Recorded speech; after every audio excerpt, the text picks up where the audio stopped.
नमस्कार मैत्रिणींनो, मी मनीषा. माझ्या चॅनलवरती तुमच्या सगळ्यांचं मनापासून स्वागत आहे.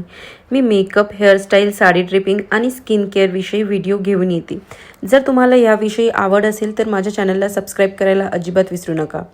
तर मी आज करते आहे थोडा हेवी मेकअप लुक, जो तुम्ही कुठल्याही फंक्शनला जात असाल किंवा लग्नाला जात असाल आणि तुम्हाला खूप छान ग्लॅम असं दिसायचं असेल तर हा व्हिडिओ तुम्ही शेवटपर्यंत बघा.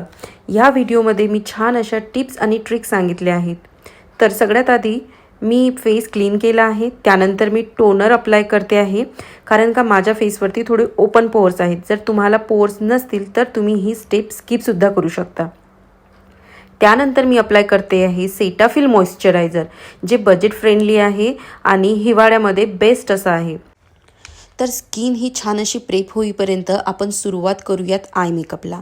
आय मेकअप सुरू करण्याच्या आधी सगळ्यात आधी आपण आय बेस तयार करून घेऊयात. एखादं लाईट टोन म्हणजे आपल्या शेडपेक्षा 2 किंवा 3 असा लाईट कलरचा कन्सिलर किंवा फाउंडेशन तुम्ही आय बेस तयार करण्यासाठी घेऊ शकता. त्यानंतर मी घेते आहे एक ब्राऊन कलरचं शेड आणि त्याने तयार करते आहे छान अशी क्रीज लाईन आणि त्याला खूप छान असं ब्लेंड करते आहे. त्यानंतर मी यूज करते आहे पिंक कलरचा शेड आणि तो मिडलला लावते आहे आणि त्यालासुद्धा खूप छान असं ब्लेंडिंग करते आहे. आणि हा जो क्रीज लाईन किंवा हे शेड यूज करताना त्याला आपण एक पानाच्या आकाराचा शेप द्यायचा, ज्यामुळे आपली जो आय मेकअप आहे तो खूप छान असा दिसेल. त्यानंतर मी लाईट कन्सिलर यूज केला आहे आणि त्याने हाफ असा कट क्रीज तयार केला आहे आणि त्याला छान ब्लेंड करून घेतलं. त्यानंतर त्याच्यामध्ये सिल्वर जो शायनी कलर आहे तो त्यामध्ये फिल केला आहे. तर राहिलेला आय मेकअप हा आपण फेस मेकअप कंप्लीट झाल्यानंतर करूयात. तर आता आपण अप्लाय करतो आहे पोअर प्रायमर. जर तुम्हाला पोअर्स नसतील तर ही स्टेप तुम्ही स्किपसुद्धा करू शकता. आपला मेकअप आपल्याला लॉंग लास्टिंग ठेवण्यासाठी आणि तो ग्रे पडू नये म्हणून ऑरेंज कन्सिलर यूज करते आहे डार्क सर्कल हाईड करण्यासाठी. त्याला न्यूट्रलाइज करायला येलो कन्सिलर हे मिक्स करून अप्लाय करते आहे. तुम्ही पॅलेटवरती हे दोन्ही कन्सिलर एकत्र घेऊन मिक्स करू शकता किंवा तुम्ही सेपरेटलीसुद्धा तशा पद्धतीने अप्लाय करू शकता. आणि हे छान असे मिक्स केल्यानंतर अप्लाय केल्यानंतर मी याला ब्लेंडरनी छान असं ब्लेंड करून घेते आहे.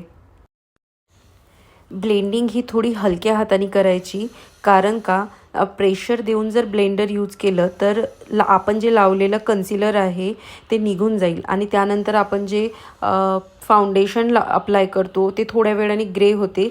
हे एक त्यामागचं रिझन आहे की आपण कशा पद्धतीने ब्लेंडिंग करतोय.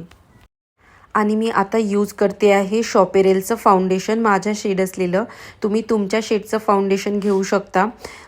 कमी बजेटमध्ये असलेली फाउंडेशन म्हणजे लॅक्मी, शुगर. आणि तुम्हाला जर कव्हरेज कमी पाहिजे असेल तर तुम्ही बीबी क्रीम किंवा सीसी क्रीमसुद्धा घेऊ शकता आणि तुम्हाला हवं तसं लेअरिंग देऊन तुम्ही त्याचं कव्हरेज वाढवू शकता. फाउंडेशन अप्लाय करताना प्रोडक्ट हे खूप कमी यूज करायचं, ज्यामुळे लुक हा नॅचरल बेस दिसेल. आणि ज्या पद्धतीने तुम्हाला कव्हरेज हवं असेल त्यानंतर तुम्ही लेअरिंग वाढवू शकता. पण आधीच फाउंडेशन हे जास्त घेतलं तर त्याला ब्लेंड करायला वेळ लागतो आणि तो पॅची आणि केकी असा लुक येतो. त्यामुळे प्रोडक्ट हे खूप कमी यूज करायचं. आता ह्याला लॉक करण्यासाठी मी यूज करते ही लूज पावडर लॉरा मर्सियरची.